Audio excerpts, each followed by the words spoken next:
नमस्कार, मराठी अपडेट गुरु या यूट्यूब चॅनलवर मी ओमकार संपूर्ण महाराष्ट्रातील लाडक्या बहिणींचं आपल्या चॅनलवरती हार्दिक स्वागत करतो। महाराष्ट्रातील लाडक्या बहिणींना एकच उत्कंठा आहे की जानेवारी महिन्याचा हप्ता कधी येणार आणि त्याचबरोबर नोव्हेंबर महिन्याच्या हप्ते वितरणाची सगळ्याच लाडक्या बहिणींना उत्कंठा आहे। आणि याचबरोबर एक नवी माहिती समोर आलेली आहे की काही ज्या लाडक्या बहिणी आहेत, ज्या लाडक्या बहिणींना नोव्हेंबर महिन्याचा हप्ता आला नव्हता, डिसेंबर महिन्याचा हप्ता आला नव्हता आणि KYCची चुकी झाली होती। आणि याचबरोबर अजून एक महत्त्वाचं कारण स्पष्ट झालेला आहे की या कारणामुळे देखील तुमचा लाभ आहे कदाचित आलेला नाहीये। तर लक्षात घ्या की संपूर्ण महाराष्ट्रातील पात्र लाडक्या बहिणी आहेतच, परंतु काही चुकांमुळे त्यांचा लाभ थांबवण्यात आलेला आहे। तर त्यातील ज्यांची KYC चुकलेली आहे त्यांची KYC चुका दुरुस्ती चालू आहे, परंतु याच्यामध्ये काही ज्या लाडक्या बहिणी आहेत त्यांनी KYCच केले नाहीये, अशा लाडक्या बहिणींना सध्या हप्ता येणार नाहीये आणि त्याचबरोबर त्यांच्या संदर्भातला निर्णय अजून झाले नाही। आणि आता जी महत्त्वाची बाब आहे त्यामध्ये जानेवारी महिन्याच्या हप्ते वितरणाची तारीख आणि त्याचबरोबर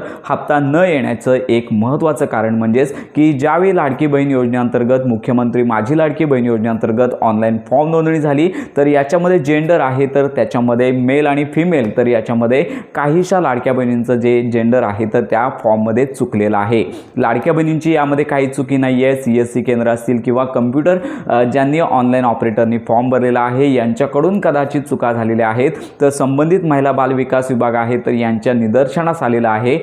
तर अशा प्रकारचा जर तुमचा प्रॉब्लेम झाला असेल, फॉर्ममध्ये चूक झाली असेल, तर कदाचित तुमचा लाभ आहे तो थांबू शकतो, पण तुम्हाला हे चेक करता येणार नाही आहे। तो पण यामार्फत तुमचा फॉर्ममध्ये हे ऑप्शन चुकले आहेत का हे मात्र सध्या तुम्हाला कळणार नाही आहे। जर लाडक्या बहिणींनी KYC लक्षात घ्या किंवा ऑनलाईन फॉर्म वेबसाईटवरती जर नोंदणी केली असेल तर तुम्ही चेक करू शकता, पण इतर जे अंगणवाडी सेविका असतील त्याचबरोबर नारी शक्ती दूत ॲप असतील तर यांच्या माध्यमातून हा जो फॉर्म कसा भरला होता तर हे तुम्हाला चेक करता येणार नाही आहे। तर अशा प्रकारे हा महत्त्वाचा कारण आहे की ज्या लाडक्या बहिणींना नोव्हेंबर डिसेंबर महिन्याचा लाभ आला नाही आहे तर याच्यामधील लक्षात घ्या फॉर्ममध्ये चुका झाल्यामुळे देखील कागदपत्र पडताळणीनंतर लाभ बंद होऊ शकतो। तर अशा प्रकारची ही अपडेट आहे। तर या संदर्भात शासनामार्फत पुढील पावले उचलली जाणार आहेत। आणि राहिला प्रश्न नोव्हेंबर डिसेंबर आणि जानेवारी महिन्याचा हप्ता वितरणाचा, तर आज दिवसभरामध्ये देखील कोणतीच घोषणा नाही आहे।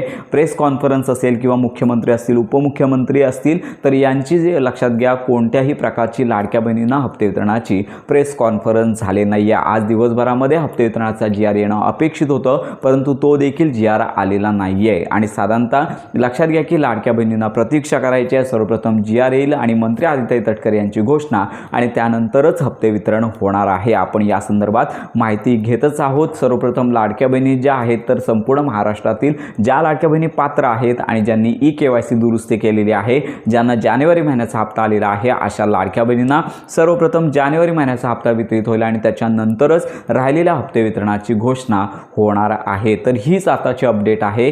तर मुख्यमंत्री माझी लाडकी बहीण योजनेसंदर्भात एक महत्त्वाची बाब म्हणजे ज्या लाडक्या बहिणींनी KYC केली नाही आहे त्यांचे देखील काही प्रॉब्लेम होते, त्यामुळे अशा लाडक्या बहिणींसाठी शासनाने KYC सुरू करावी, त्यासाठी प्रयत्न करावे। आणि तुम्हाला देखील आपण सांगतो आहोत की त्या संदर्भात जर काही त्रुटी असेल किंवा शंका असेल तर जवळच्या महिला बाल विकास विभागामध्ये जाण्याशिवाय तुमच्याकडे पर्याय नाही आहे। तर आत्ताची ही महत्त्वाची माहिती संपूर्ण महाराष्ट्रातील लाडक्या बहिणींपर्यंत नक्की शेअर करा। हप्ते वितरणाच्या घोषणेच्या तारीख आणि वेळेसंदर्भात कोणीच प्रॉपर माहिती सांगू शकत नाही आहे, कारण का हप्ते वितरणाची वेळ किंवा शासकीय GR सर्वस्वी शासन निर्णय यावर अवलंबून असतं। त्यामुळे ज्यावेळी या संदर्भातली घोषणा होईल त्यावेळी प्रॉपर व्हिडिओ आपल्या चॅनलवरती दिला जाणार आहे। त्यामुळे लाडक्या बहिणींनी थोडी प्रतीक्षा करायची आहे। लाभ वितरण तर होणारच आहे, 100% होणार आहे, फक्त तुम्हाला थोडीशी प्रतीक्षा करायची आहे, लवकरच तुम्हाला खुशखबर मिळणार आहे। तर अशा प्रकारे ही महत्त्वाची माहिती संपूर्ण महाराष्ट्रातील लाडक्या बहिणींपर्यंत नक्की शेअर करा। लवकरात लवकर ज्यांची KYC चुका दुरुस्ती राहिलेली आहे त्यांनी करून घ्या। लाभ वितरणाची घोषणा कोणत्याही वेळी होऊ शकते। घोषणेपूर्वी ज्या लाडक्या बहिणींनी KYC चुकी दुरुस्ती केलेली आहे अशा लाडक्या बहिणींना लाभ येणार आहे आणि ज्या लाडक्या बहिणींना मागील हप्ते आलेले आहेत अशा सर्व लाडक्या बहिणींना लाभ आहे तो मिळणार आहे। तर अशा प्रकारची ही महत्त्वाची अपडेट सर्व लाडक्या बहिणींपर्यंत नक्की शेअर करा। हप्ते वितरण सुरू झाल्यानंतर प्रॉपर व्हिडिओ आपल्या चॅनलवरती दिला जाणार आहे। तर अशा प्रकारे योजनांसंदर्भात खात्रीशीर माहितीसाठी आपल्या मराठी अपडेट गुरु या यूट्यूब चॅनलच्या कनेक्टमध्ये राहा।